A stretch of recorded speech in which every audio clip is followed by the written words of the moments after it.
Hey guys, tonight we're going to embark on a journey to one of the most remote and rugged places on Earth, the Mongolian Steppes. Picture yourself on horseback, the wind rushing past your face, the wide open sky above, and the only sound the steady beat of hooves against the earth. And here you are, riding through the endless grasslands, ready to eat. But hold on, there's no McDonald's here, no cozy cafe with a barista who remembers your order. Nope, this is Mongolia, and the food, well, let's just say it's not what you're used to. So, before you get comfortable, take a moment to like the video and subscribe, but only if you genuinely enjoy what I do here. Drop a comment letting me know where you're tuning in from and what time it is in your neck of the woods. Maybe you're eating dinner while listening to me, or perhaps it's already bedtime, and you're just here to drift off with some wild history. Either way, I'm glad you're here. Now, dim the lights. Maybe turn on a fan for that soft background hum. And let's ease into tonight's journey together. As you're riding through this expansive landscape, one thing quickly becomes clear. Food here is about survival, practicality, and, dare I say, creativity. The Mongols didn't have kitchens, stoves, or refrigerators, at least not the way we think of them today. But that didn't stop them from crafting meals that fueled them through the harshest conditions. You probably can't even imagine how they managed to make do. Let's take a moment to picture the typical Mongolian lunch of the time. It's not a three-course meal, but rather something straightforward, portable, and designed for one thing: efficiency. You're looking at dried meat, some simple grains, and maybe, just maybe, a little bit of fermented dairy.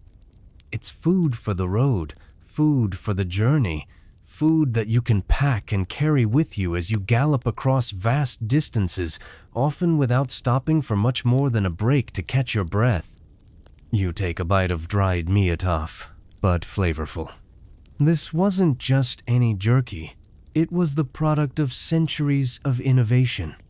The Mongols had perfected the art of preserving meat, using techniques like air drying and smoking to ensure that their food could withstand months of travel without spoiling. Imagine what that kind of food preparation meant. No need to worry about fresh produce or refrigeration when you could make meat that would last, no matter how far you traveled. The beauty of it? It could be eaten on horseback, one hand holding the reins, the other tearing off a chunk of your meal. And then there's the milk horse milk, to be specific. The Mongols were masters of fermented drinks, and mare's milk was their go-to for energy on the go. You might call it a drink, but it was more of a cultural powerhouse, often fermented into a drink called Airag. This wasn't a sweet, fruity concoction, it was sour, slightly alcoholic, and packed with nutrients to help you power through the day. Now, imagine drinking this as you ride through the vast steppe, the fermented milk sloshing in your canteen as you make your way across the landscape. Not exactly the latte in the park vibe, but effective nonetheless. Now, here's the thing, these meals weren't fancy. They weren't designed to impress anyone at a dinner party. They were designed for the Mongol warrior, practical, quick, and portable. If you were to time travel back to this period, you might be a little shocked. Gone are the fancy silver platters and extravagant spreads. Instead, you're looking at dried meat, fermented milk, and the occasional handful of grain. That's it. But somehow, it worked. It kept the Mongols energized and ready for battle, no matter how many days they spent on horseback. But here's where it gets interesting. It wasn't just survival food. No, the Mongols had an incredibly innovative mindset when it came to food. They were always thinking about speed and efficiency. Why cook for hours when you could make something that lasts for days? And that, my friend, is where they unknowingly invented something that would go on to become a hallmark of modern civilization: fast food. Fast food, you ask? Well, think about it. The concept of quick, portable, easy-to-eat food that can be consumed without slowing down, that's exactly what the Mongols were doing. Their meals were designed to be eaten while in motion, on horseback, while traveling vast distances across treacherous terrain. It's not the modern fast food you know today, with its burgers and fries, but the spirit of it is the same. Food that's quick, filling, and doesn't require much effort to prepare or consume. And here's the kicker. This wasn't just a one-time thing. This wasn't some short-lived trend.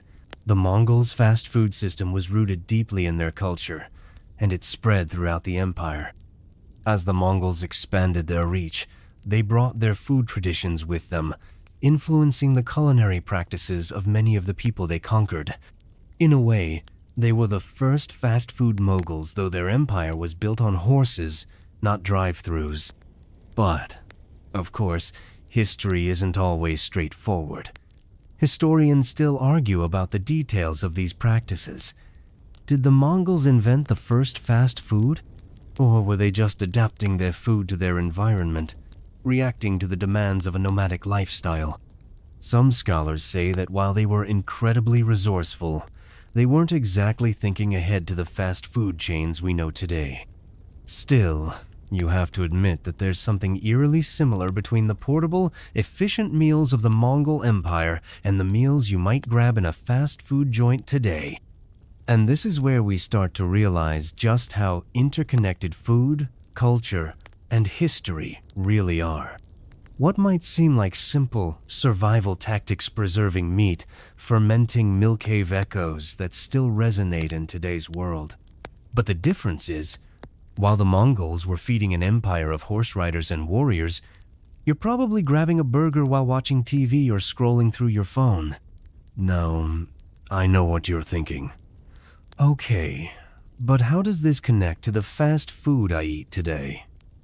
Well, that's what we're going to explore next. But for now, let the image of that vast Mongolian steppe, the wind in your hair, and a hunk of dried meat in your hands settle in. This is just the beginning of how the Mongols, with their ingenuity and their nomadic lifestyle, laid the groundwork for something that would shape the world in ways they could never have imagined. Now that you've had a taste of Mongolian meals on the move, let's dive deeper into how the Mongols' fast food wasn't just about practicality, it was about the entire lifestyle. Imagine being part of a society where everything, from your food to your strategy, was built on speed and efficiency. As you sit on your horse, the only thing more important than your weapon is the food you carry. The Mongols didn't just innovate in battle, they were forward, thinking in how they lived, how they traveled, and most importantly, how they ate. You might be wondering, how did they manage to survive with such a simple diet, and why was it so tied to their nomadic existence?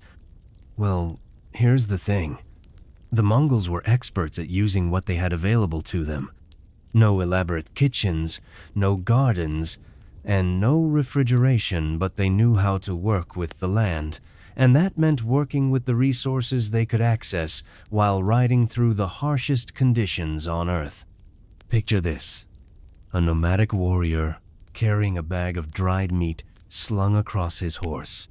This wasn't just any dried miati. It was strategically prepared to last for months, designed to fuel the warrior through long marches across vast landscapes.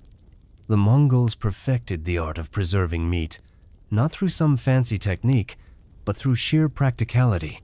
They would cut the meat into thin strips, hang it up to dry in the open air, and sometimes even smoke it to give it that extra long-lasting power.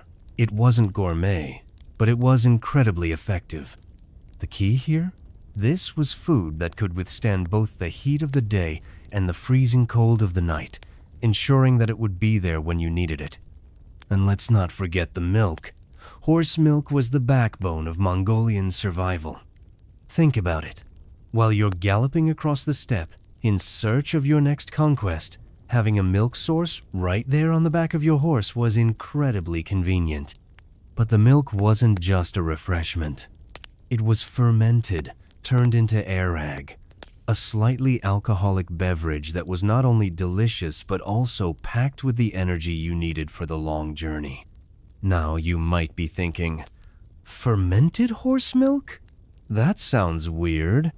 But the truth is, Airag was an essential part of their diet. It gave them hydration, energy, and yes, even a bit of a buzz to get through those long, grueling days. And the best part? It didn't need refrigeration. It could sit in a leather pouch on the side of your horse for days without going bad.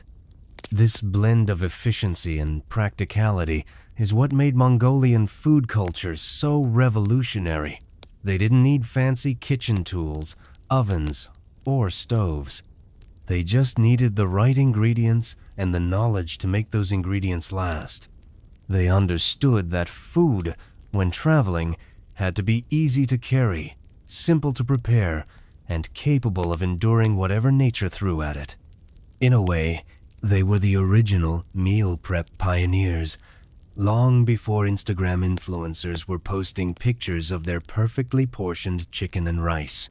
Now, while we're talking about efficiency, let's shift gears a little and look at the cultural significance behind this.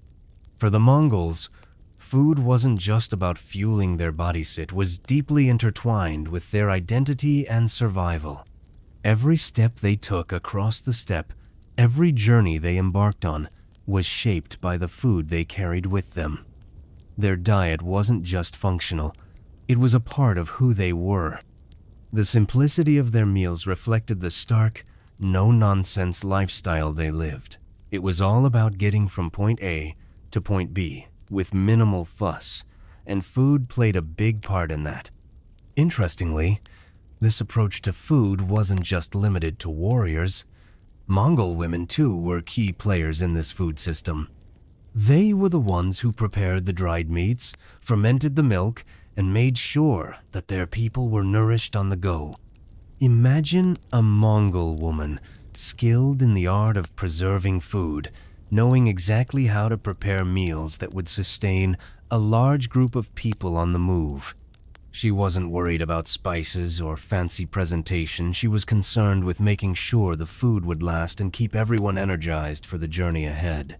It wasn't glamorous, but it was effective. Now, here's where things get a little more interesting.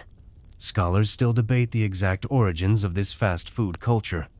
Was it truly the Mongols who invented the concept of fast, portable meals, or were they simply adapting to a nomadic lifestyle that necessitated such food?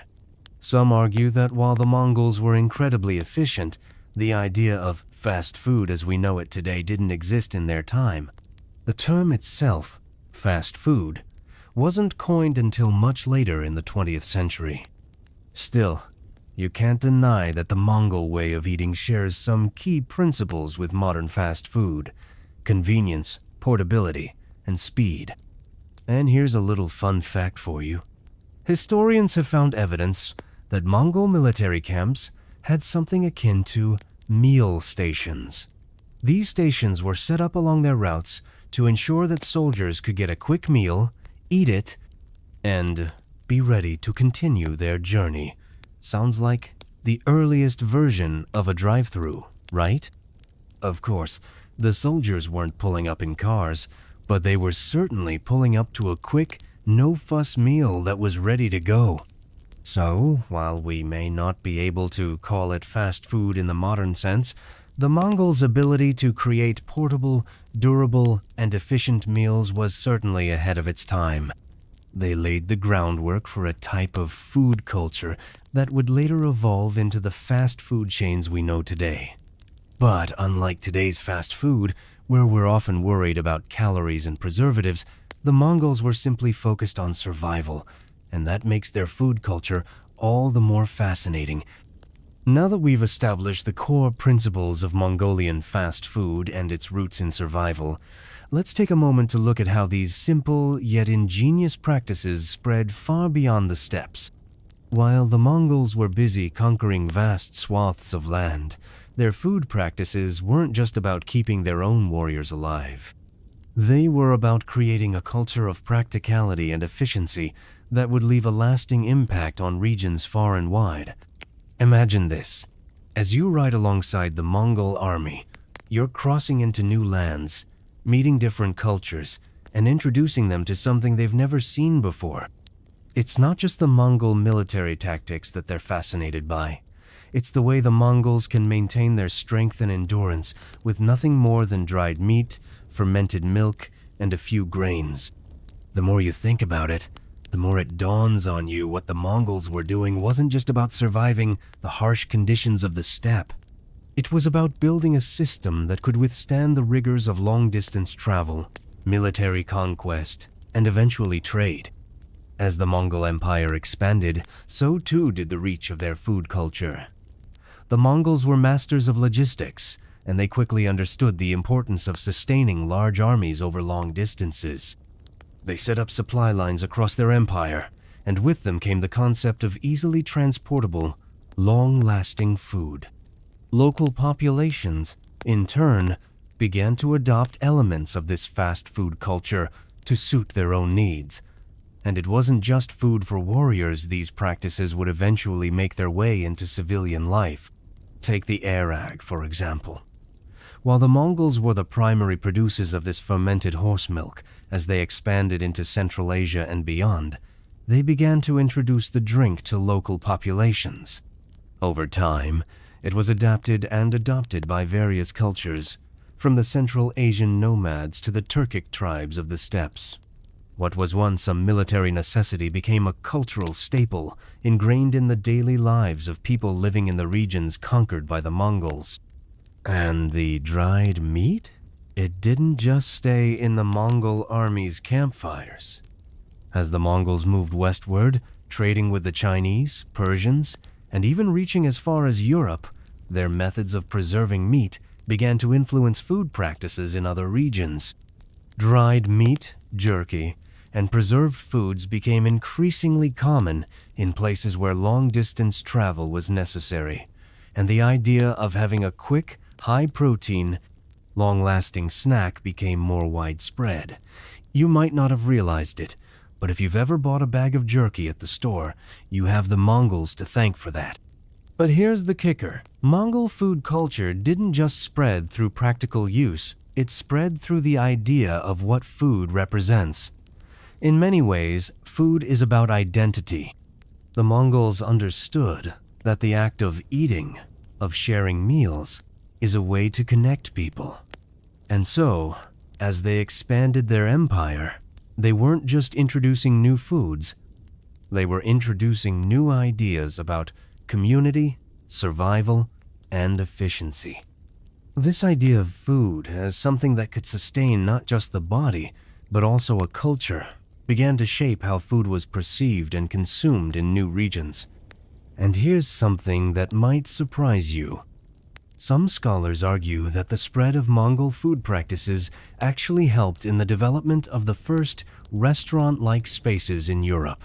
As the Mongols traveled along the Silk Road, they would stop at trade posts where food was served quickly and efficiently, catering not only to merchants but to travelers from all walks of life. The idea of a quick, no-frills meal started to gain popularity across different cultures. By the time you get to the 16th and 17th centuries, European cities are starting to see the rise of eateries that are built around the same principles of efficiency, quick food on the go. Now, you're probably wondering how this all ties into modern-day fast food, right? Well, while the Mongols weren't exactly running a fast food chain like McDonald's, their innovative approach to food storage, preservation, and transportation laid the foundation for the modern fast food industry. You can trace a clear line from the dried meat of the Mongol steppes to the fast food meal you grab at the drive-thru. The Mongols didn't create the idea of fast food, but they certainly created the conditions that made it possible. But, of course, there's always a little bit of mystery when it comes to history. Scholars still debate the extent of the Mongols' influence on modern fast food culture. Some argue that while the Mongols had an incredibly effective food system for their nomadic lifestyle, they didn't exactly invent the concept of fast food as we understand it today. Others point out that the sheer spread of their empire and their cultural practices helped plant the seeds for what would later become the modern food system. The debate continues to this day, and it's one of those classic historical discussions where there's no clear answer. But one thing's for sure, the Mongols were incredibly ahead of their time when it came to food on the go. And that brings us to another intriguing point. The Mongols' impact wasn't just about food for the body, it was also about food for the mind. They revolutionized the way people thought about food in relation to survival, efficiency, and community. They were the first to truly embrace the idea that food could be more than just a means of nourishment. It could be a tool for social cohesion, for building empires, and for making history. As we start to wrap up this chapter, let's take a step back and think about how this ancient food culture still affects us today. Whether you're eating a quick snack or grabbing a bite during a busy workday, the principles of the Mongol diet efficiency, portability, and simplicity are still with us. In a way, we're still living with their legacy every time we grab fast food on the go. Now that we've explored how Mongol food culture influenced everything from trade routes to the rise of fast food, let's take a closer look at how their food practices weren't just about what they ate, but how they ate it. The way the Mongols approached their meals was deeply tied to their nomadic way of life. Everything about their food was designed for movement. Imagine, for a second, being a part of a Mongol warrior tribe. You're on horseback for hours, sometimes days, and the last thing you want to worry about is whether your meal is going to spoil in the sun or freeze overnight. This is where the Mongols really set themselves apart. It's not hard to imagine how these warriors would eat while riding across the vast steppe. There were no tables, no chairs, no cozy little spots to sit and enjoy a leisurely meal. Instead, food had to be eaten on the move quick, efficient, and without any distractions. You're holding the reins of your horse with one hand, and with the other, you're ripping off a chunk of dried meat or taking a swig of fermented mare's milk. This wasn't a casual dining experience. No, this was survival, plain and simple. One of the key things that made Mongol food so unique was its portability. The food wasn't just made to last, it was made to be easily carried. Dried meat, for example, could be stored in simple leather pouches or saddlebags. It didn't need to be refrigerated, didn't need to be cooked, and didn't need any special preparation. All it needed was the wind to dry it, and then it was good to go. The same could be said for their fermented milk drinks. Rather than relying on fresh milk, which would spoil quickly, the Mongols would ferment it, turning it into a longer-lasting drink that was perfect for the rigors of travel. As you ride alongside them, you begin to understand just how much food was tied to the Mongol warrior's identity. Their food wasn't a luxury, it was a tool, a necessary part of their survival. And if you think about it, that's not too different from today's fast food. Modern fast food is quick, convenient, and often lacks the glamour of a five-star restaurant.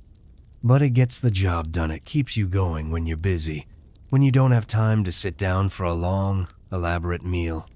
The Mongols didn't have the luxury of leisurely dining, but their food had one major thing in common with the fast food we know today. It was built for convenience. The Mongols also had a unique way of making sure that everyone was fed, no matter where they were. They didn't need a formal kitchen or cooking tools to prepare their meals. Instead, they relied on what they could carry with them and the food they could find along the way. This idea of making do with what you've got was ingrained in their culture. It wasn't about preparing gourmet meals, it was about sustaining the body, giving it what it needed to keep moving. You might even call it the ultimate form of meal prep, long before it became a trendy thing. As we continue down this path of convenience and portability, let's talk about how the Mongols didn't just innovate in terms of food storage, they also innovated in terms of how food was consumed. Since the food was easy to carry, it also needed to be easy to eat. The act of eating itself was designed to fit the fast-paced, high-energy lifestyle of a warrior. No time for forks, knives, or fancy plates here. You were eating with your hands, tearing into dried meat or bread while keeping an eye on the horizon, making sure you didn't miss anything. This no-nonsense approach to food didn't just end with the warriors. Mongol women, who were responsible for preparing and preserving much of the food, also had to be quick and efficient. They weren't spending hours in the kitchen making elaborate feasts. Instead, they focused on making meals that could be prepared in advance, stored easily, and consumed on the move. Their food wasn't just about sustenance. It was about making sure the tribe could keep moving, could keep conquering, could keep expanding. But here's a little twist. What if I told you that the Mongols' food practices were so efficient that they had their own version of what you could consider takeout? While we don't think of Mongols eating takeout in the modern sense, they did have a form of portable food that could be grabbed quickly and consumed while on the move. In fact, the idea of eating out might not have been such a foreign concept to them after all. The difference is that instead of a casual restaurant meal, the Mongols were focused on food that could be consumed quickly, with minimal preparation and maximum energy. No wait times, no lineups, just food and fuel. And let's take a moment to appreciate the practicality of Mongol food. It was simple, but it was also incredibly effective. Everything the Mongols ate was designed to serve a specific purpose, to keep them going on their long rides across the steppe, to sustain them during battle, to make sure they had energy when they needed it most. It was the antithesis of our modern food culture, where we often prioritize taste or presentation over functionality. What's fascinating is that even today, the concept of food being a quick and efficient tool to fuel your body hasn't changed. Sure, we might not be riding horses across the steppes, but we are constantly moving, constantly on the go, and that's where modern fast food comes in. While it may have evolved significantly since the days of the Mongols, the core idea, the need for food that's easy, portable, and quick remains the same. And, of course, just like with the Mongols, food today is a reflection of our lifestyles. We may have all the modern conveniences of refrigeration and fast cooking, but we still crave the same efficiency that the Mongols sought centuries ago. It's a beautiful, full-circle moment in history, and it reminds us that food, whether it's dried meat on horseback or a burger in your car, is always more than just a meal. It's a part of who we are, where we come from, and how we live. As we continue our journey through the Mongol food culture, let's dive into something that might seem a bit unexpected: the role of food in Mongol military strategy. Yes, you heard that right. Food wasn't just a means of survival for the Mongols. It was a secret weapon. Imagine being part of a military force that could travel vast distances, often covering hundreds of miles in a single day, without the usual challenges of feeding an army. The Mongols, with their fast food-style meals, had a huge advantage when it came to logistics. And it's not just about the speed of their travel, it's about the way food played a critical role in their success. First off, let's think about how the Mongols operated. The vastness of their empire meant that they had to travel long distances, often with little more than the food they could carry on horseback. Unlike other armies at the time, which relied heavily on supply lines and often faced significant delays when it came to food and provisions, the Mongols didn't have that luxury. They needed a system that allowed them to stay on the move and never get bogged down by the need to cook or wait for supplies. That's where their fast food system came in. You can imagine it now: the Mongol cavalry, racing across the steppes, their saddlebags filled with dried meat, fermented milk, and maybe some grain for good measure. They didn't need to stop for hours to prepare meals. Their food was ready to go, and it could be eaten on the move, with minimal fuss. This gave them a huge tactical advantage over their enemies. While other armies were tied down by their need for food supplies or slow-moving supply trains, the Mongols were free to advance quickly, always on the move, always one step ahead. But there's more to it than just speed. The Mongols also understood the psychological impact of food. When an enemy army saw that the Mongols were constantly on the move, never stopping to rest, always eating as they rode, it sent a message. The message was clear. We're not going to stop. We're here, and we're going to keep going until we've won. Food wasn't just about sustenance. It was a tool for maintaining morale, for demonstrating that they could endure longer and fight harder than anyone else. Imagine being on the receiving end of that. An army that's always eating, always moving, never giving you a chance to catch your breath. This fast food mentality didn't just help them in battle, it helped them build an empire. When the Mongols conquered a new land, they didn't just bring their military strategies with them, they brought their food culture. And this cultural exchange helped spread Mongol food practices to the regions they conquered. Over time, the idea of efficient, portable food spread, not just among military circles, but also into civilian life. And it didn't take long before local populations began to adopt elements of this fast food culture, adapting it to their own needs and environments. One of the most interesting things about the Mongol food culture is that it wasn't just about making sure the soldiers were fed, it was about ensuring that the entire empire was fed. As the Mongols expanded, they introduced new methods of food storage and preservation to the people they conquered. Whether it was dried meat, fermented milk, or grain, these food systems became a part of the Mongol way of life. And as the empire grew, so did the influence of these practices. As you journey through the steppes, you begin to see just how far-reaching the Mongols' food practices were. You're not just seeing a warrior culture, you're seeing an entire system that revolves around food. Every step of the way, food was a part of the strategy. It was about being efficient, about moving fast, about making sure that the people under the Mongol banner could survive and thrive, no matter where they were. But here's where it gets even more intriguing. The Mongols didn't just eat for sustenance, they ate to conquer. Their food was a tool of war, of expansion, and of cultural exchange.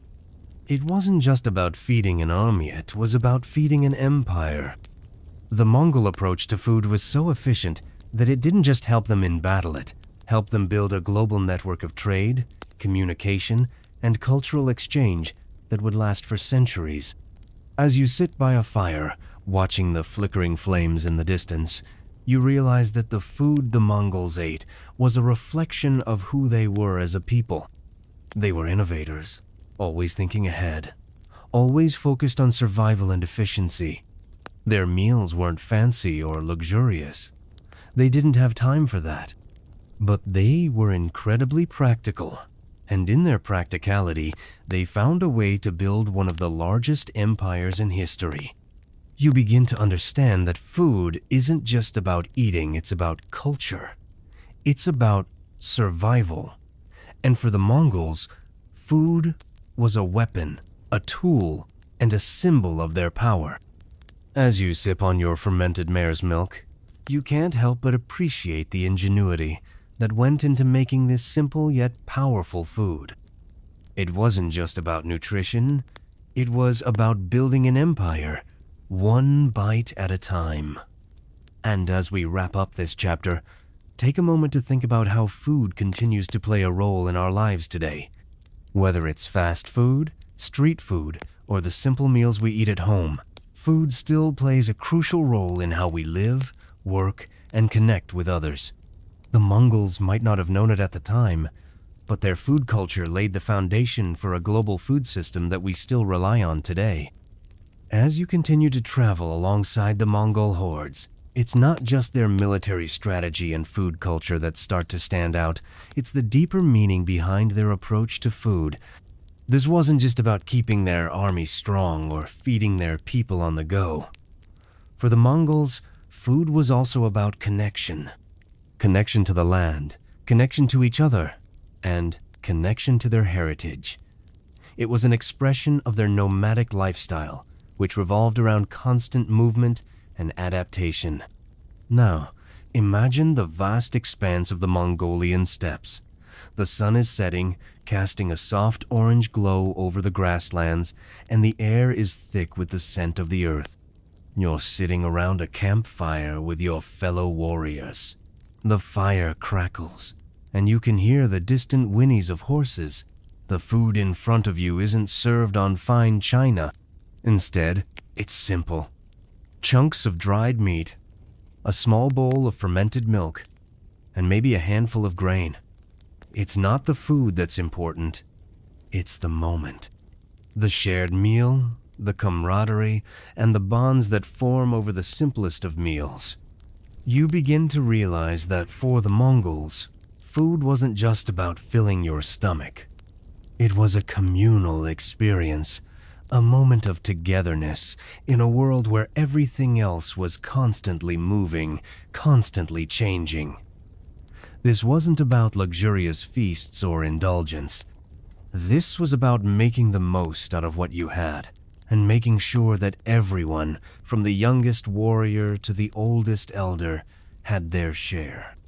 There was a deep respect for the food itself, a reverence for the animals that provided it, and a deep understanding that what they ate wasn't just about survival, it was about sustaining their community. This communal aspect of food is something that's often overlooked when we think about Mongol society. We tend to think of the Mongols as a fierce, battle-hardened people, always on the move, always conquering. But in reality, the Mongols were also deeply connected to their surroundings, to the land, and to each other. And food played a huge role in this connection. When you sit around the fire, sharing food with your comrades, there's an unspoken bond. It's not just about the physical nourishment. It's about the social and emotional nourishment that comes with breaking bread together, even if that bread is a hunk of dried meat and some fermented milk. These meals were simple, yes, but they were an expression of the Mongol way of life, a way of life that valued efficiency, practicality, and community. But food wasn't just about sustenance, it was also about tradition.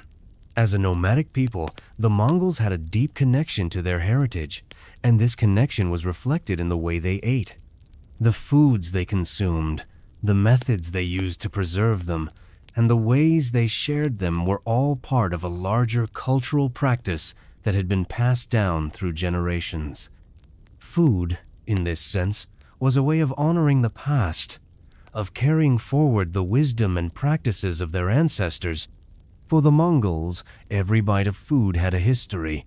That dried piece of meat wasn't just a snack, it was the result of centuries of knowledge and experimentation. The fermented milk wasn't just a drink, it was a symbol of survival, a product of an ancient tradition that had been perfected over time. Even the grains they carried with them were a reminder of the long history of the Mongol people and their ability to adapt and thrive in some of the harshest environments on Earth. As you sit by the fire, listening to the wind howling through the grass, you begin to understand that the Mongols' food culture wasn't just about getting by, it was about thriving in a world that was constantly changing. It was about living with the land, adapting to it, and finding ways to make the most of what you had. Every meal was a testament to their resourcefulness, their ingenuity, and their deep connection to the world around them.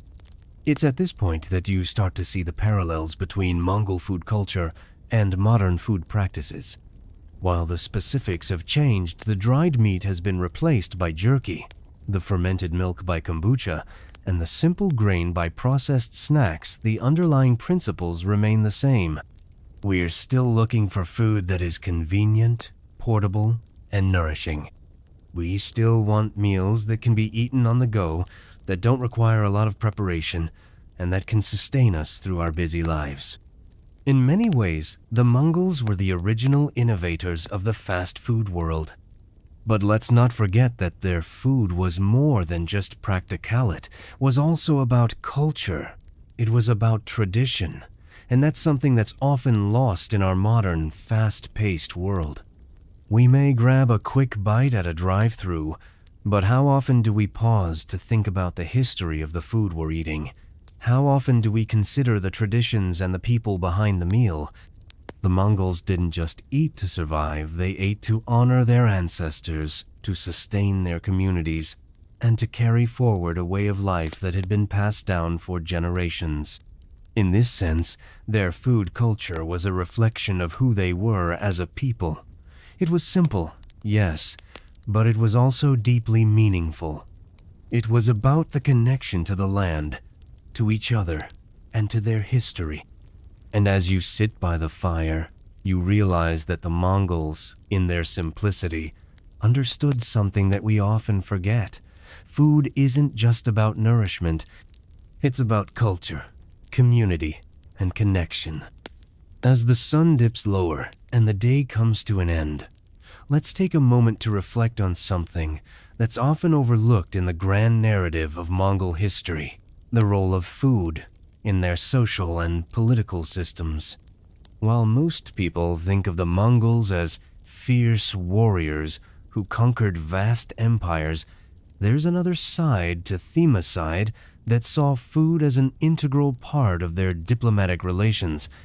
The way the Mongols approached food wasn't just about survival or military conquest. It was about connection, negotiation, and yes, even power.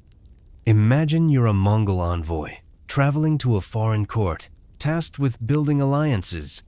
You're not just arriving with words and promises, you're bringing food with you. Food, after all, was one of the most powerful tools in Mongol diplomacy. Offering a gift of carefully preserved meat or fermented milk could say a lot about the relationship between the Mongols and the people they were negotiating with. It wasn't just a gift, it was a statement. "We come in peace," the gift said. "We understand the value of good, sustaining food. Let's break bread together." And it wasn't just about what they brought with them. It was about how they ate, too.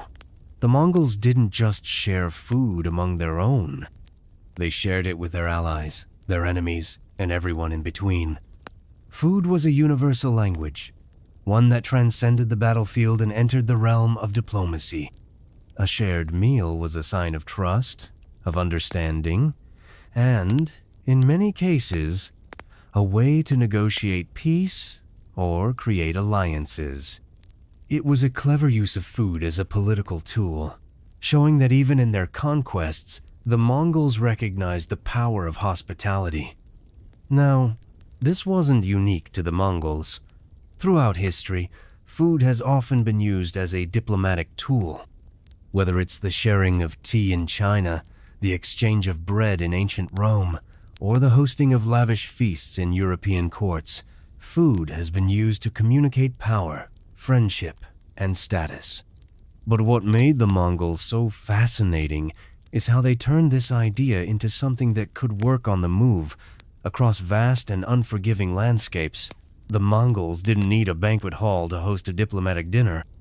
They could break out their dried meat and fermented milk around a campfire and have a meaningful exchange. Let's think about this for a moment. You're sitting with a Mongol envoy. The fire flickers in front of you, casting shadows across the vast steppe. The air is filled with the scent of smoked meat and the tangy aroma of fermented milk. You don't need a fine dining table to understand the gravity of the situation. The meal is simple, but it's also meaningful. It's not about the luxury of the food, it's about the gesture, the act of sharing, and the unspoken agreement that comes with it. This is how the Mongols built relationships. They didn't need grandeur, they needed practicality, just as they did in every other aspect of their lives. In some ways, the Mongols were ahead of their time. They understood that food wasn't just a means of nourishment, it was a currency, a way to build trust and influence.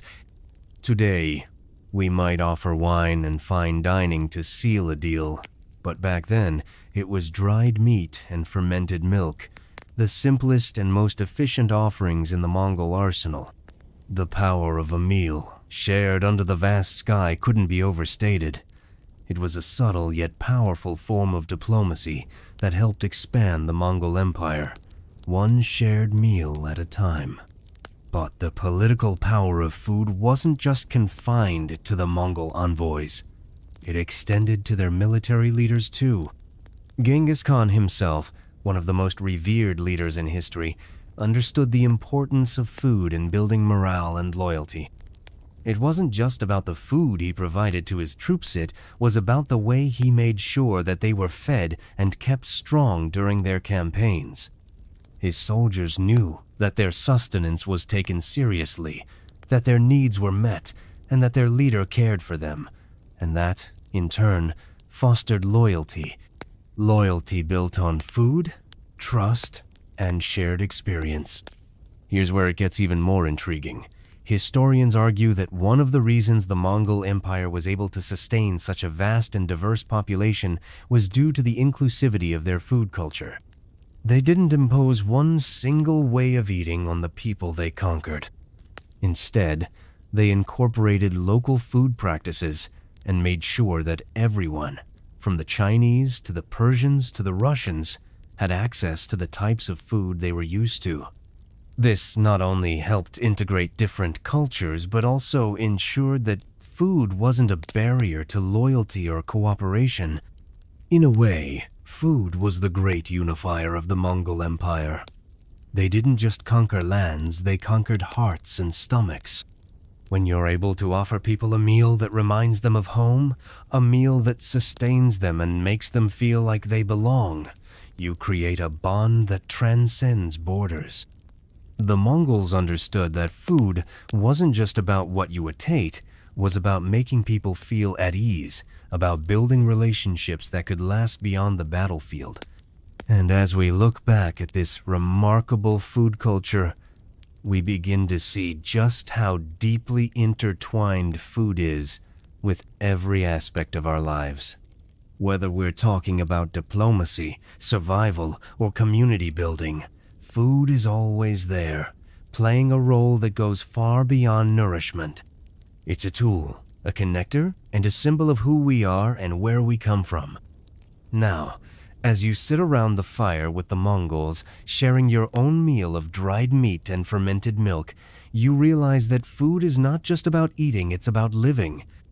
It's about surviving together, thriving together, and building something greater than the sum of its parts. And in this, the Mongols were masters. By now, as you sit under the starry sky, surrounded by the endless expanse of the Mongolian steppe, you begin to understand that the food the Mongols ate wasn't just for sustenance. It was a reflection of their nomadic lifestyle where the land itself was both a provider and a challenge.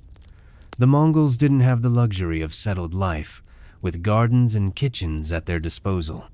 They had to make do with what they could carry, with what they could preserve, and with what nature could give them along the way. But let's pause for a moment and take a deeper dive into what exactly the Mongols ate and how this simple yet effective diet contributed to their ability to thrive in such a harsh environment. If you were to look at a typical Mongol's daily meal, you wouldn't find fancy spices, exotic fruits, or intricate cooking methods. Instead, you'd find the basics: dried meat, fermented milk, and grain. These were the building blocks of Mongol cuisine, and they were all designed to do one thing: provide the nutrients needed to survive and thrive in one of the most unforgiving climates on Earth. Let's start with the dried meat. This wasn't just any meat; it was carefully prepared to last for months, even years, without spoiling. The Mongols knew that they couldn't rely on fresh meat, not when they were constantly on the move. So, they perfected the art of drying and smoking meat, creating a food that was both nutritious and durable. Whether it was beef, mutton, or even horse, the meat was cut into strips and dried in the open air, sometimes smoked over a fire for extra preservation. This drying process not only extended the meat's shelf life, but also concentrated its flavors, making it an ideal travel food. But dried meat wasn't the only staple in the Mongol diet. The other essential food was fermented milk. Mare's milk, to be specific, was the drink of choice. This wasn't your average milk, mind you. After being milked, the milk was fermented into Airag, a slightly alcoholic beverage that was both refreshing and nourishing. Imagine riding across the vast steppe with miles of grasslands stretching out before you. You're thirsty, but you don't have a convenient store to stop at. Instead, you pull out your canteen of Airag, drink it in small sips, and feel the cool, tangy liquid give you the energy to keep going. It wasn't just a drink. It was a crucial part of their survival, providing hydration, calories, and a little kick of alcohol to keep things interesting. And then there was the grain, typically barley or millet added to the mix. Grain was often ground into flour and mixed with water to create a simple dough or paste. It wasn't the kind of bread you'd expect to see in a bakery, but it was filling and easy to make. This grain-based food was an excellent source of carbohydrates, providing the energy needed to fuel the Mongol warriors on their long rides across the steppe. And again, it was portable, easy to prepare, and required minimal equipment, perfect for a nomadic lifestyle. When you step back and look at these three key foods: dried meat, fermented milk, and grain, you begin to see a pattern. They were simple, yet effective. They weren't luxurious or flavorful in the way we think of food today, but they were exactly what the Mongols needed to survive and thrive in an environment where every day was a struggle for survival. And while it might sound a bit basic to us, the Mongols weren't focused on taste or variety. They were focused on function. The food they ate wasn't just something to enjoy, it was something to sustain them, to fuel their journeys, and to help them conquer the world. But let's not forget the social aspect of Mongol meals. Eating in the Mongol world wasn't just about filling your stomach. It was a communal experience, an opportunity to bond with others, and an important part of their social fabric. The simple meals shared around the campfire didn't just keep the warriors physically nourished, they kept the morale high, helped to solidify relationships, and built a sense of unity among the Mongol people. In a society that placed such a high value on loyalty and camaraderie, food became more than just sustenance. It became a symbol of community, a way to reinforce the bonds that held the Mongols together as they fought to expand their empire. And this communal aspect of food extended beyond the battlefield. As we've seen before, food played a central role in Mongol diplomacy. Offering food to a visiting envoy or ally wasn't just a gesture of kindness. It was a strategic move, an unspoken agreement of trust. When the Mongols shared their simple meals with other cultures, they weren't just offering food, they were offering a piece of their identity, a piece of the nomadic lifestyle that defined them. It was an invitation into their world, a world built on efficiency, survival, and shared bonds. This was the genius of the Mongols' food culture. They didn't need elaborate feasts or extravagant dishes to bring people together. Instead, they used the simplicity of their meals: dried meat, fermented milk, and grain to create an environment of unity, to build relationships, and to forge alliances. The power of food, in this case, wasn't in its complexity. It was in its accessibility and its ability to transcend cultural boundaries. And it's at this point that we can truly appreciate the brilliance of the Mongols' food system. While their diet might seem basic to us, It was perfectly adapted to their needs. Every meal, every bite, was a reflection of the Mongol way of life, practical, efficient, and community-oriented. In their simplicity, they found strength. And in that strength, they built an empire that spanned much of the known world. So, as you sit by the fire with your fellow Mongols, sharing a meal of dried meat, fermented milk, and grain, you can't help but admire how this simple food culture allowed them to survive, thrive, and conquer. It wasn't just about eating, it was about living, about connecting with others, and about building a way of life that would last for generations. And in that way, the Mongols truly understood the power of food. As the days roll on and you continue your ride through the vast steppe, you start to think about the one thing that's been constant throughout this journey: food. It has sustained you, kept you going through the long stretches of nothingness, and fueled the mission ahead. But have you ever wondered how food actually shaped the Mongol way of life beyond just the basics of survival? Let's dive into the bigger picture now and see how food became a crucial part of the Mongols' relationship with the land, the people, and even their military tactics. Imagine this. You're deep in the heart of the Mongolian steppes, your horse's hooves thundering beneath you. You're traveling far, with a long journey ahead. You pull out a piece of dried meat, the familiar taste filling your mouth, and think about the harsh realities of life on the move. There's no room for indulgence, no luxury meals to comfort you. The simplicity of your meal, just dried meat and fermented milk, reminds you of how inextricably linked food is to your nomadic existence. Every piece of dried meat, every sip of Airag, was a reminder that your life depended on your ability to move, adapt, and endure. The Mongols didn't just move to conquer, they moved because they had to. Their nomadic lifestyle was shaped by necessity, not choice.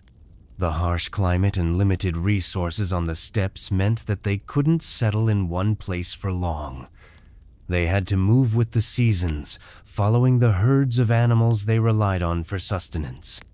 And in this constant motion, food became both a tool and a symbol of their way of life.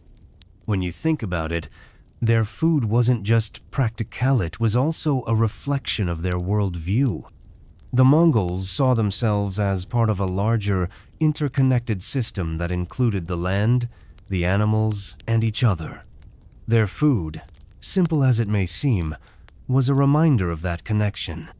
The dried meat, the fermented milk, the grain of these were sourced from the land around them, and they were consumed with the knowledge that they were intimately tied to the environment they traversed. The food they ate wasn't something separate from their lives, it was a part of their daily existence, shaping the way they interacted with the world. But let's take a step back and look at how this relationship between food and the land impacted the Mongols' military campaigns. The Mongols weren't just warriors, they were master strategists. And in warfare, as in everyday life, food was a key element. The Mongols' ability to move quickly across vast distances while carrying enough food to sustain their armies was a huge tactical advantage. They could cover more ground than any other military force at the time, and they could do it faster with fewer supplies thanks to their food practices. This mobility was one of the reasons they were so successful. Traditional armies, with their reliance on supply lines and stationary bases, were vulnerable to attack. The Mongols, on the other hand, didn't need extensive supply lines. Their soldiers could live off the land, using their dried meat, fermented milk, and grains to keep them going. This ability to feed their army while on the move gave them the flexibility to strike quickly and decisively, often catching their enemies off guard. But beyond the battlefield, the food practices of the Mongols also played a role in their approach to conquest. As they swept across Asia and into Europe, they didn't just bring their military strategies with them, they brought their food culture too. Wherever they went, the Mongols introduced new ways of preparing and preserving food, and these practices spread throughout their empire. This wasn't just about feeding their armies. It was about making sure that the people they conquered could survive and thrive in the harsh conditions of the steppes. Take, for example, the Mongol approach to livestock. The Mongols didn't just raise animals for meat, they raised them for everything. The horses provided transportation, the camels carried supplies, and the sheep and goats provided milk, wool, and meat. This system of using every part of the animal was not only practical but also efficient. It's a mindset that was embedded in their food culture. Nothing went to waste, and everything had a purpose. This level of resourcefulness, this ability to turn the land and its resources into something that could sustain a large and mobile army, was one of the key reasons the Mongol Empire was so successful. They didn't have the luxury of sitting back and enjoying elaborate meals. They had to use their food efficiently, just as they used everything else efficiently. This wasn't just about feeding soldiers, it was about feeding an entire empire while keeping the machinery of war moving at full speed. As you continue on your journey, you start to see how the Mongol Empire's food culture and military strategy were inseparable. The food wasn't just something to eat, it was part of the very fabric of their society, woven into every aspect of their existence. The way they prepared and preserved their food allowed them to conquer vast lands, build an empire, and maintain control over the territories they'd won. But, of course, it wasn't all about practicality and strategy. There was something deeply cultural about the Mongol approach to food. It wasn't just about survival. It was about celebrating life. Even in the most challenging conditions, the Mongols took time to share meals with their comrades, to connect with one another, and to appreciate the food they had. The simplicity of their meals didn't mean they were devoid of meaning. Far from it. The food they ate was a reminder of who they were, people who valued efficiency, resilience, and community. So, as you sit down for another simple meal of dried meat and fermented milk, you realize that food is more than just fuel. It's a symbol of your survival, your connection to the land, and your place in the world. The Mongols understood this deeply. They knew that food wasn't just about filling your stomach, it was about sustaining your way of life. It was about survival, resilience, and community. And in that, the Mongols were truly masters. As we move further into the heart of the Mongol Empire, let's pause and reflect on something else that's often overlooked when we talk about the Mongols' food as a social marker. We've already explored how food was a key element in their military conquests and nomadic lifestyle, but food also played an important role in distinguishing social classes and determining status. Yes, even in a society where survival was paramount, food still had the power to create division and to signify privilege. Imagine the scene now. You're on the move with the Mongols, riding through the endless steppe, eating your daily ration of dried meat and fermented milk. You're not exactly starving, but let's be real, it's not the kind of meal that's going to wow you. But that's the norm for you. For most Mongols, meals were simple, utilitarian, and focused on sustenance. But there was more to the Mongol food culture than meets the eye. Even in this society that valued practicality above all else, the food you ate could still reflect your place in the hierarchy. You see, the Mongols didn't just eat for survival, they ate to reflect their status. At the top of the social ladder were the elite chieftains, generals, and the royal family. They had access to a much richer variety of food, especially during feasts or special occasions. While the average Mongol warrior might subsist on dried meat and Airag, the leaders of the empire enjoyed more luxurious meals, often made with the very best cuts of meat, fresh dairy products, and even fine grains. These meals were often part of lavish feasts that served both as a celebration of Mongol dominance and as a way to assert the power and wealth of the ruling elite. But it wasn't just about the richness of the food. It was about the symbolism behind it. A feast wasn't just a meal, it was a statement. It was an opportunity for the ruling elite to display their wealth and their ability to command resources. The lavish spreads at these feasts were meant to show off the power of the Mongol rulers, both to their subjects and to any visiting dignitaries. Imagine a banquet table laden with roasted meats, fresh bread, and bowls of Airag was a way of showcasing the abundance and success of the Mongol Empire. Food at these events wasn't just for eating, it was a form of communication, telling everyone present, "We've arrived, we have the power, we have the resources." But there was a flip side to this food-based hierarchy. While the elite dined in relative luxury, the common Mongol warrior didn't have the same access to variety. For them, food was still a tool of survival. Their meals were focused on endurance, on keeping them alive and ready for battle. But it wasn't just the warriors who had to make do with simple meals. Nomadic herders, who formed the backbone of Mongol society, also had to rely on the basic staples: meat, milk, and grain.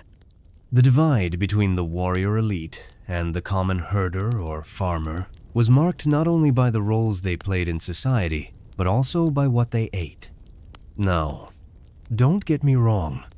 The Mongols didn't live in a rigid, class-based society in the way some ancient empires did, but there were certainly distinctions in what people ate, and these distinctions spoke to the larger social and economic realities of life in the Mongol Empire.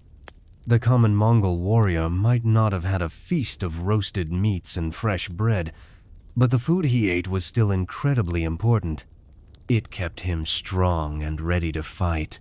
It reinforced his sense of community, and it connected him to the land and to the nomadic traditions that were central to Mongol identity. But let's go a bit further and look at the role of food in Mongol diplomacy, especially when it came to maintaining these class divisions. When the Mongols encountered new people, whether through trade, conquest, or alliances, food played a central role in their negotiations. Imagine you're a foreign envoy, arriving at the Mongol court. You're greeted with an offering of food, perhaps a simple meal of dried meat and fermented milk, something the Mongols would recognize as both a gift and a statement. It was an invitation to share in their way of life, but also a reminder of who was in control. Food wasn't just about sustenance, it was a social currency. It was a way for the Mongols to establish relationships, to assert power, and to negotiate their place in the world.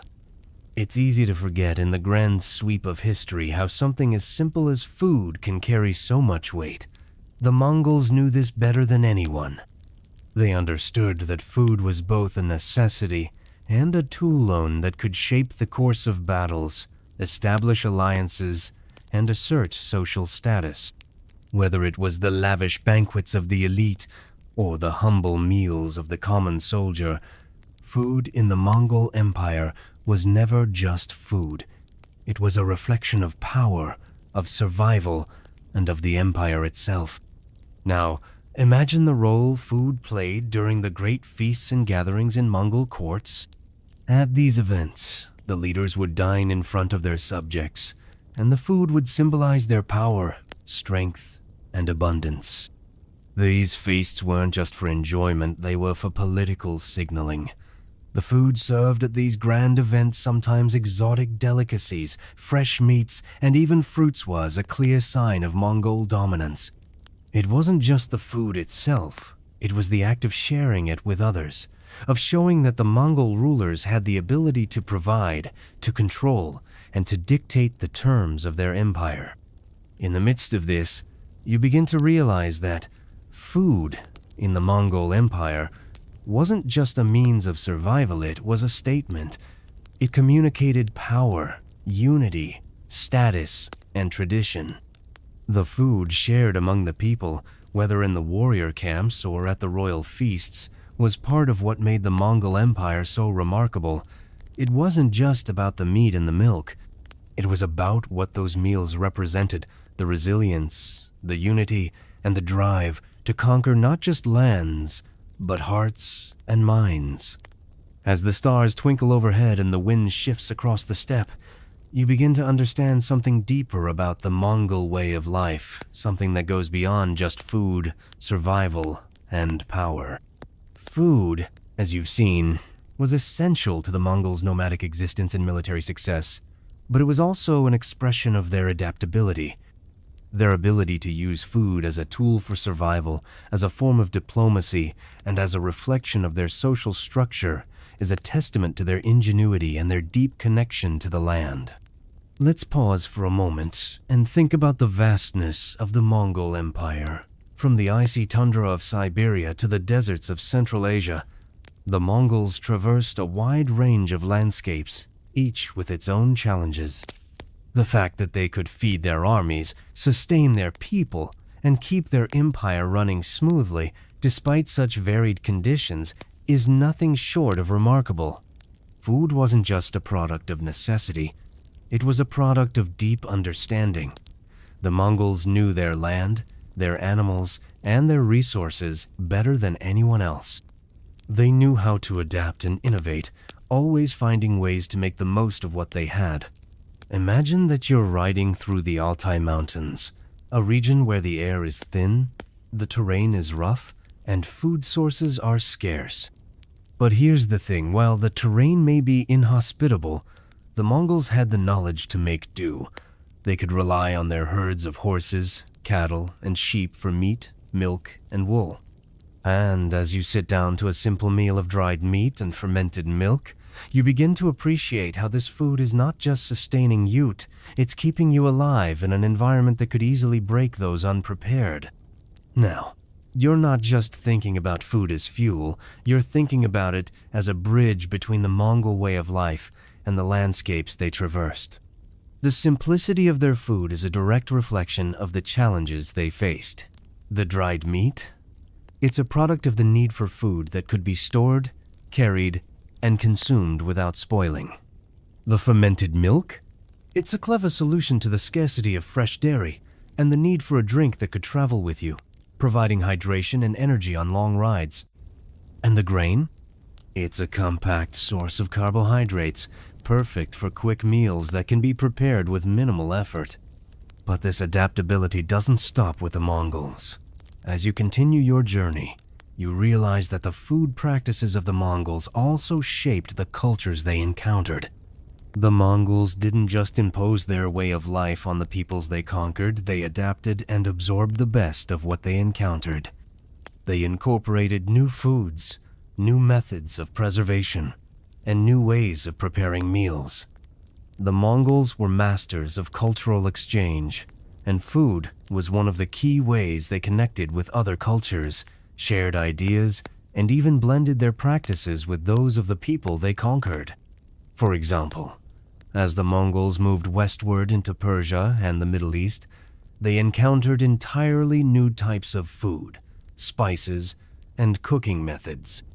The Mongols, being the resourceful and adaptive people they were, didn't simply reject these new foods. Instead, they embraced them, incorporating new flavors and techniques into their diet.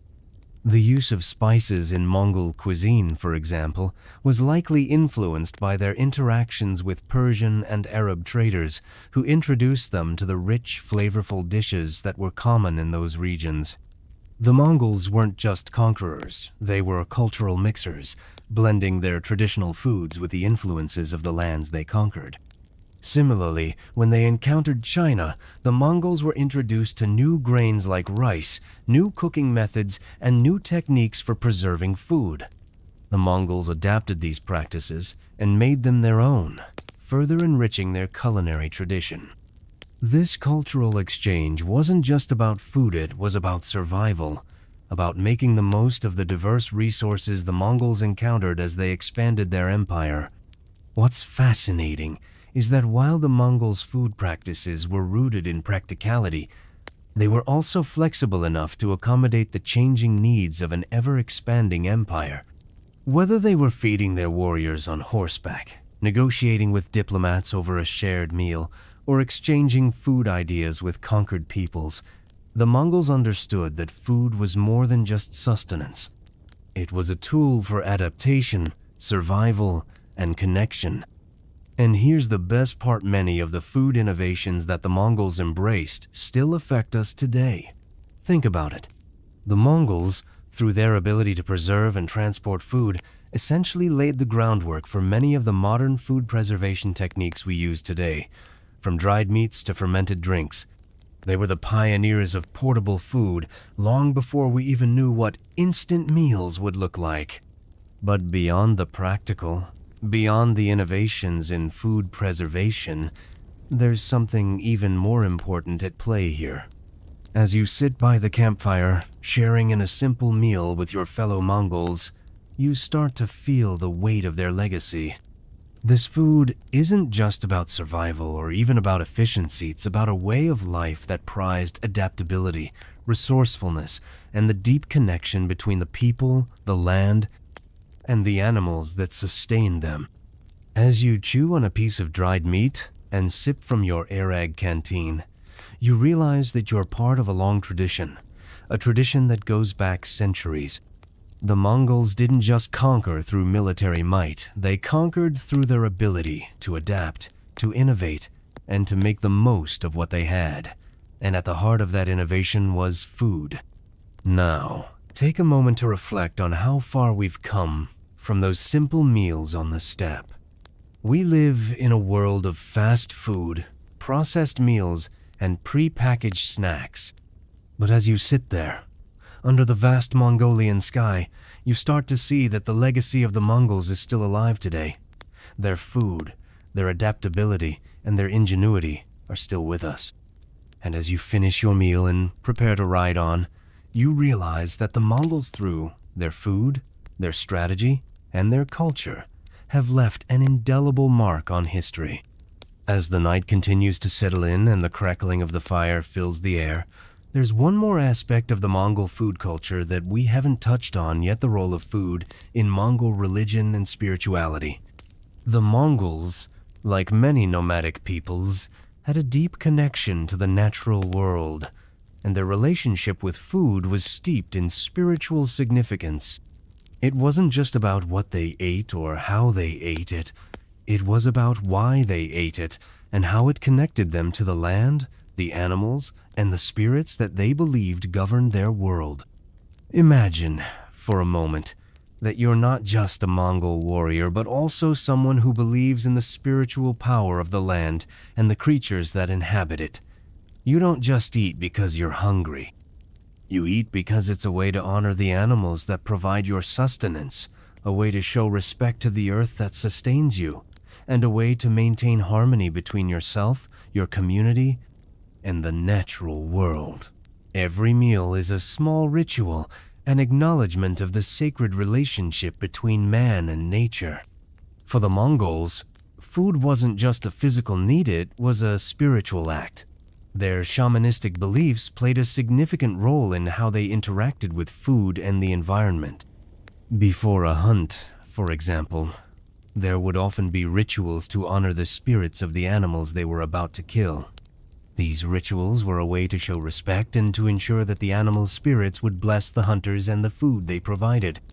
When a Mongol warrior sat down to eat, they weren't just satisfying their hunger, they were taking part in a larger, spiritual tradition that connected them to the forces of nature. And then there's the role of horses in Mongol spirituality. Horses weren't just transportation or tools for battle, they were sacred creatures.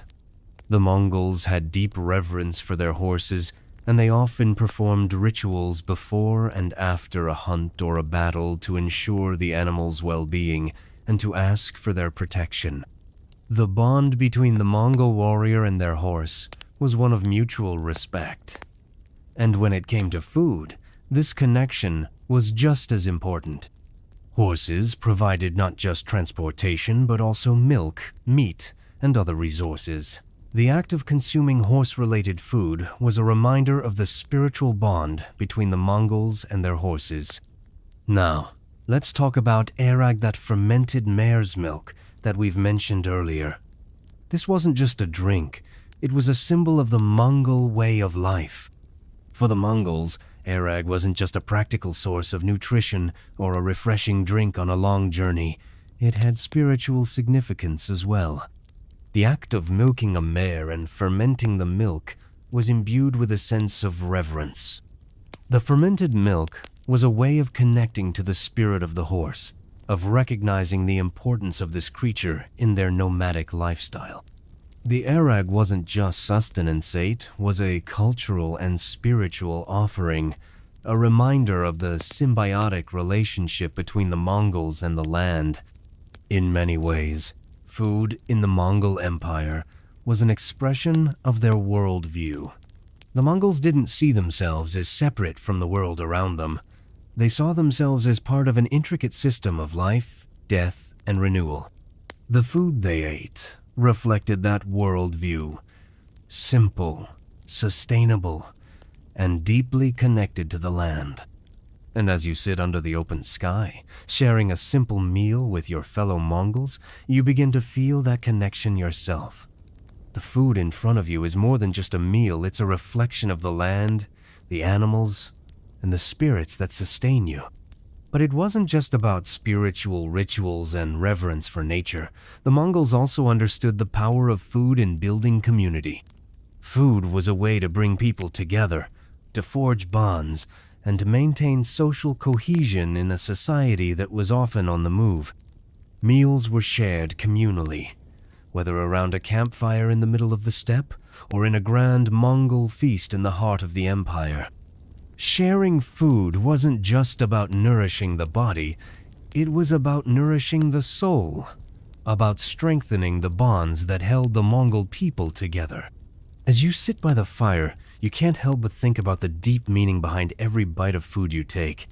It's not just about survival, not just about the simplicity of dried meat and fermented milk. It's about something much larger, about a spiritual connection to the land, the animals, and the people who share your life. Every meal, every drink of Airag is a reminder of the deeper meaning that food holds in the Mongol world. This connection between food and spirituality wasn't unique to the Mongols. Many cultures throughout history have had similar relationships with food, seeing it as more than just sustenance, but as a way to connect to something greater. But for the Mongols, food was a central part of their identity. It was a reflection of their nomadic way of life, their respect for nature, and their understanding of the interconnectedness of all things. As the fire crackles and the stars begin to twinkle above, you realize that food in the Mongol Empire wasn't just about what you ate, was about how you ate, why you ate, and the connections it fostered. It was about survival, but it was also about community, spirituality, and a deeper understanding of the world around you. And in this simple, humble meal of dried meat and Airag, you find yourself part of a larger tradition, a tradition that spans centuries and cultures, connecting you to a people who understood the true power of food. As the night deepens and the world around you becomes still, you begin to realize something important. The Mongol approach to food wasn't just a product of their environment or their military might, was a fundamental part of their philosophy. The Mongols didn't just consume food, they respected it. Their food practices were based on a deep understanding of the natural world and the resources they had at their disposal. They didn't waste, they didn't overindulge, and they certainly didn't take their food for granted. For them, food was about balance between the land, the animals, and the people who depended on them.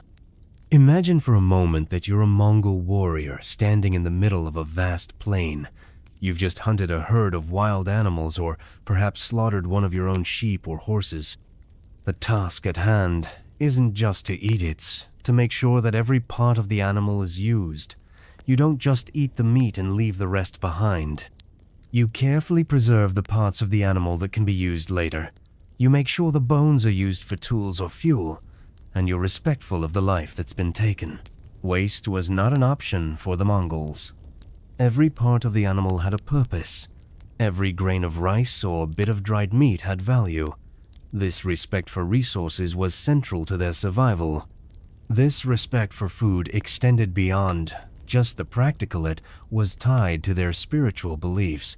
Remember, the Mongols were shamanistic, and their connection to the land was deeply spiritual. Before they consumed any animal, they would often offer a prayer or perform a ritual to honor the spirit of the creature. The act of hunting and consuming food was, for them, a sacred exchange. By taking something from the land, they gave thanks and sought to maintain a harmonious relationship with the natural world. It wasn't just about taking what they needed, it was about giving back in a way that ensured the balance of nature would continue. This balance wasn't just a philosophy for food, it was a philosophy for life. The Mongols believed that the world was a fragile ecosystem, and every action, no matter how small, had an impact. Their approach to food mirrored their approach to life: practical, respectful, and sustainable.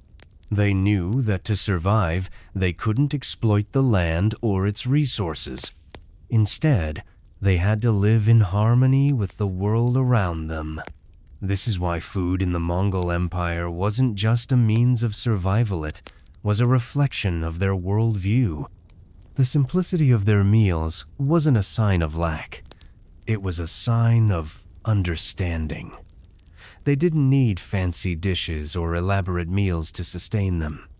They needed only what was necessary, and they made the most of every resource available to them. And as you sit there in the dark, under the endless sky of the steppe, you begin to see the wisdom in this. You realize that the Mongol approach to food is not so different from what we are facing today. In a world where excess is common, where food waste is rampant, and where convenience often trumps sustainability, the Mongols' respect for food stands out. In many ways, they were ahead of their time, living in a way that balanced need and respect, convenience and sustainability. As you sip from your Airag canteen and tear off another piece of dried meat, you think about the connections that are formed over food. For the Mongols, food was about community shared. Meals were a time for bonding, for building relationships, and for reinforcing the ties that held their society together. You can feel that sense of community now as you sit with your fellow warriors, sharing a meal beneath the stars. Even in the most difficult of times, food provided a moment of connection, a shared experience that reminded the Mongols that they were all in this together. It wasn't just about feeding the body, it was about feeding the soul. This idea of food as a communal bond is something that resonates even today. As you look around, you realize that no matter where you are, whether in the heart of Mongolia or in a bustling modern city, food has a way of bringing people together. Whether it's a family meal, a gathering of friends, or a simple act of sharing, food continues to serve as a symbol of connection. The Mongols understood this in ways that we often overlook. They knew that food was about more than just eating it, was about relationships, respect, and survival. And this is where the legacy of Mongol food practices truly shines. Their understanding of food wasn't just about the meals they ate, was about the way those meals were integrated into their lives. They saw food as part of a larger system, a system that included not just the animals and the land, but the people around them. And in this system, every meal had meaning. Every meal was a part of a larger cultural and spiritual practice that tied them to the earth and to each other. As you finish your meal and look up at the sky, you can't help but feel a sense of awe. The Mongols' approach to food wasn't just about surviving the steppe, it was about thriving in it. Their food practices were a reflection of their values, their connection to nature, and their understanding of what it meant to live in balance with the world. And in that, they were truly masters, not only of battle, but of the subtle art of living with the land, with the animals, and with each other. As you continue your journey through the Mongol steppes, With the moon casting a pale light on the landscape, you begin to think about how food in the Mongol world wasn't just about meals shared between individuals. It was also a means of communication. It was how the Mongols expressed their values, their respect for others, and their understanding of power and relationships. When you pause and reflect, you realize that food in the Mongol Empire didn't just feed the body, it served as a messenger, speaking volumes about the social structures, the politics, and the alliances that shaped their empire. Picture yourself in a Mongol camp after a long day of travel. You've just arrived, tired and hungry, and you're handed a portion of dried meat, perhaps some grain, and a canteen of Airag. These aren't just random acts of hospitality. The food you're offered, the way it's presented, and who offers it to you all communicate something very specific. Offering food was a way of welcoming someone into the fold, of signaling peace or even loyalty. The simple act of sharing food, no matter how humble, could establish trust and cement alliances. And for the Mongols, trust was everything. This wasn't just true for the warriors in the field. It extended to how the Mongols interacted with other cultures. Food became an important diplomatic tool, often used to establish peaceful relations or smooth over tensions. If a Mongol ruler wanted to cement a relationship with another leader or tribe, a meal was often shared, and the food offered was symbolic.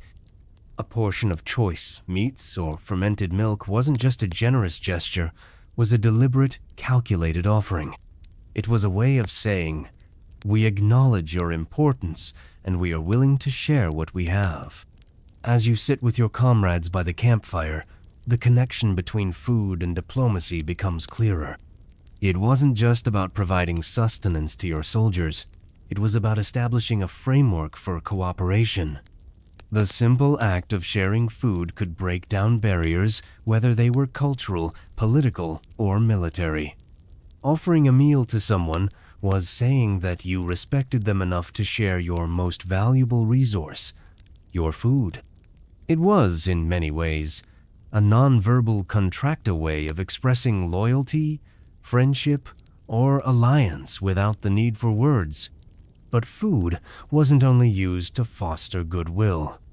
It also had a darker, seedier side that was more about control than cooperation.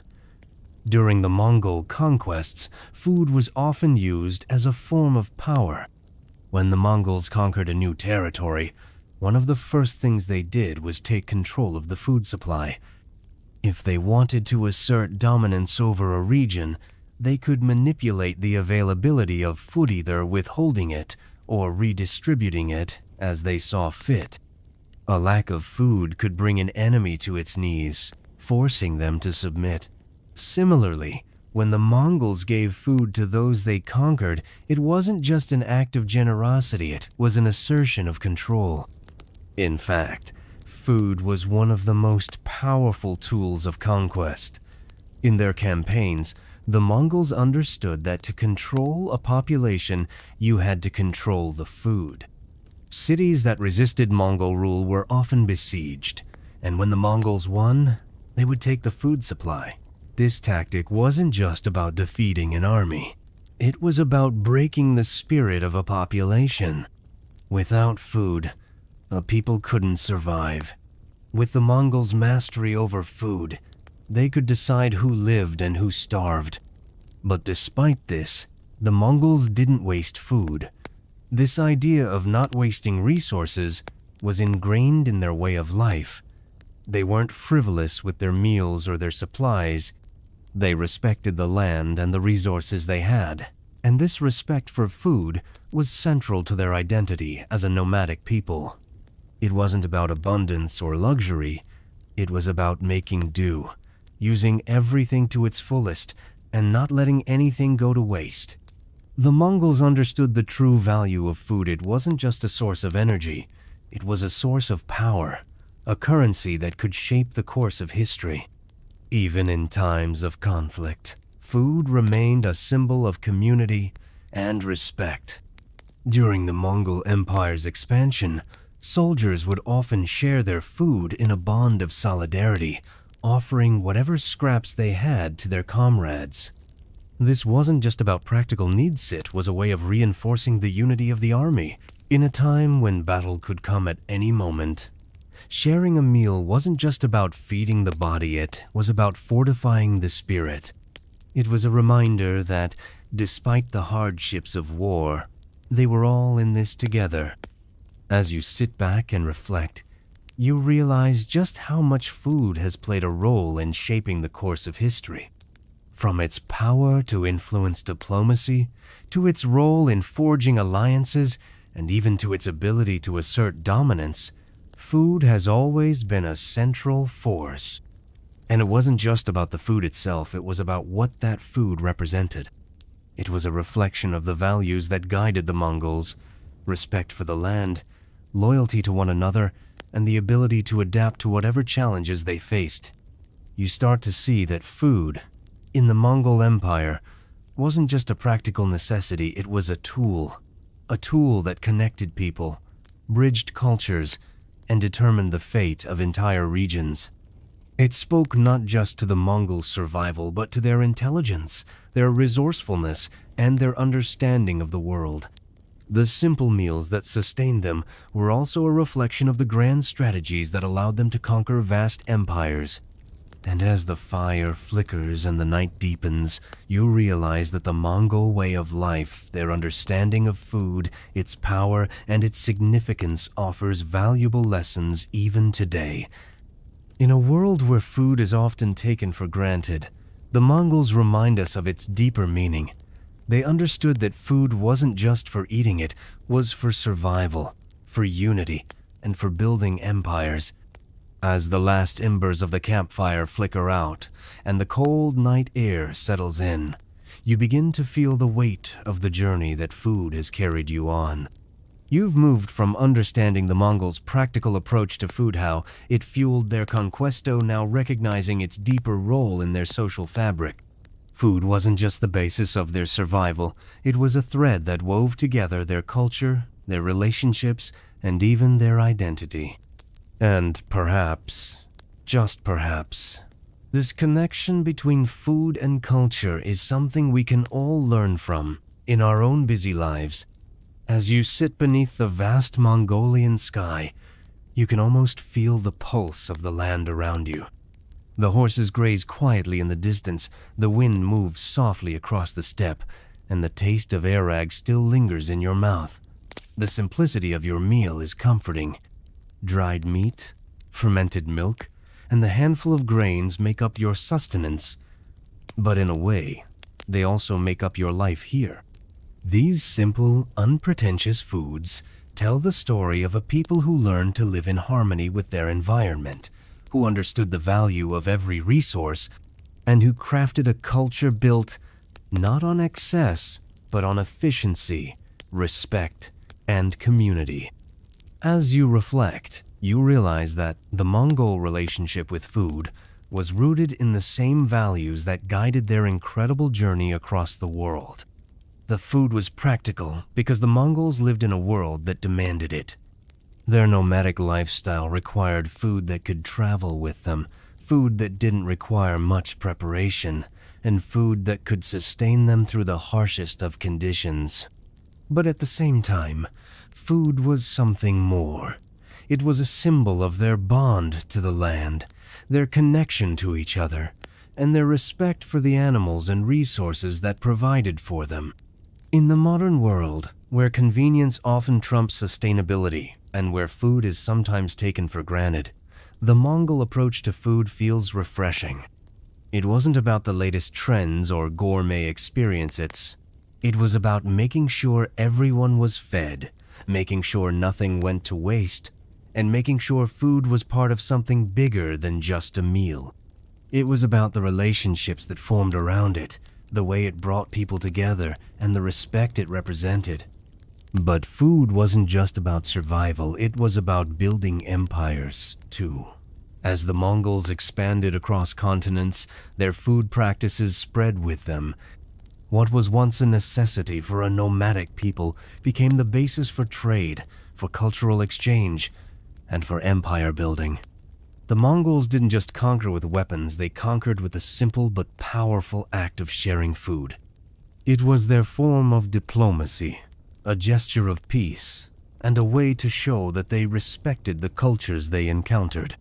And as the empire grew, so did the diversity of food that was available to theme adapting and merging with the different regions and cultures they interacted with.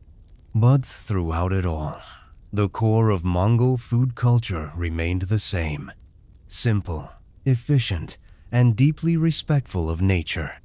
Whether you were a warrior riding across the steppe or a Mongol leader hosting a foreign dignitary, food remained a constant connecting everyone to the land, to each other, and to the greater force that guided them. Now, as you prepare to continue your journey, the weight of this realization settles in. You think about how food today often feels disconnected from its origins, from the land, from the people who produce it.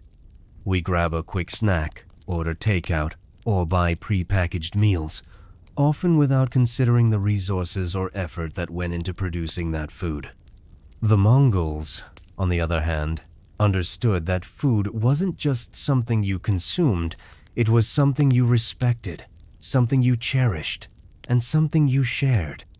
In the end, the Mongols didn't just conquer lands, they conquered the idea of living in harmony with the world around them. They conquered the concept of food as a reflection of values.